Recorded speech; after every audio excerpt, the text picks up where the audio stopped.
Well, hello again. It's been a few weeks since I've done one of these videos, but since we have our Advent wreath out in the sanctuary here, I thought it would be a good time to talk about the history of Advent candles and where they came from. If you remember, in one of my earlier videos, I talked about the church year and the seasons of the church year. The idea of dividing the church year into seasons goes back to the pretty early church. The idea of having different colors represent different seasons in our worship and in the sanctuary goes back at least 1,500 years.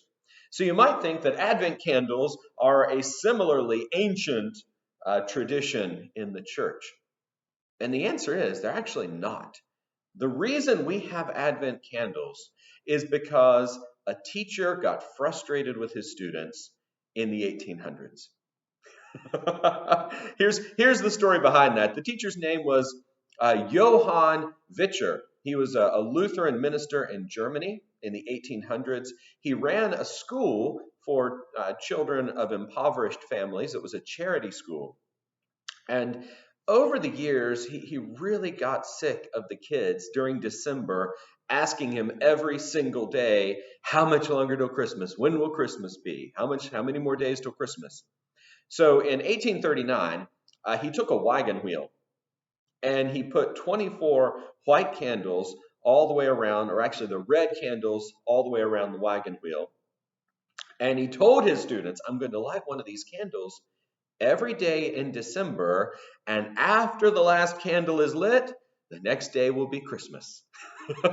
So that was his way of not having to answer questions all day long every day about when's Christmas coming, how much longer until Christmas. Well, that idea caught on in Germany and spread and became popular among various churches there. But it wasn't until the 1930s that Lutheran immigrants to America brought the idea here.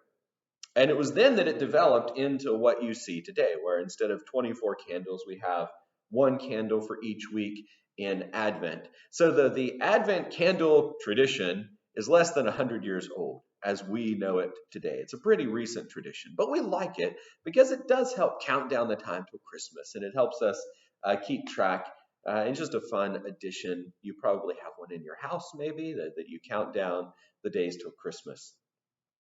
Um, as I said in a previous video, Advent is the beginning of the church calendar, the beginning of the church year, but it also acts as a cap or an ending to the previous year as well. So the church year starts with Advent. We're looking forward to the birth of Christ. We celebrate the birth of Christ at Christmas.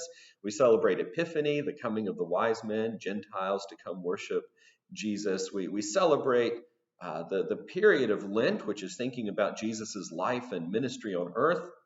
We celebrate Good Friday and Easter, the death and resurrection of Jesus. We celebrate Ascension Day, Jesus ascending into heaven. We celebrate Pentecost to remember the Holy Spirit falling on those early Christians in Jerusalem and the beginning of the church age. And then the rest of the church year is called ordinary time.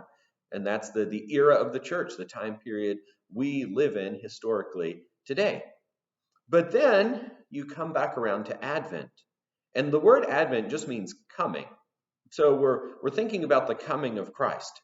So as a way to cap off the old year, when the era of the church reaches its climax, when the knowledge of the glory of the Lord covers the world as the waters cover the seas, when all the nations have been discipled, Jesus is coming back. He's coming back to judge the living and the dead. He's coming back to raise the dead in the final resurrection.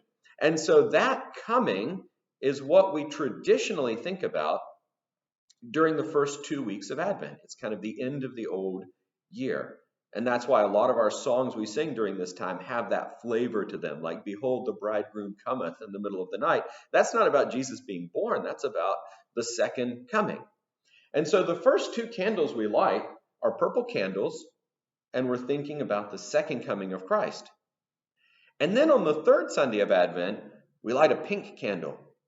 Things change on the third Sunday because now we're shifting our focus from the second coming to Jesus' first coming, which has already happened and which is what we celebrate at Christmas time.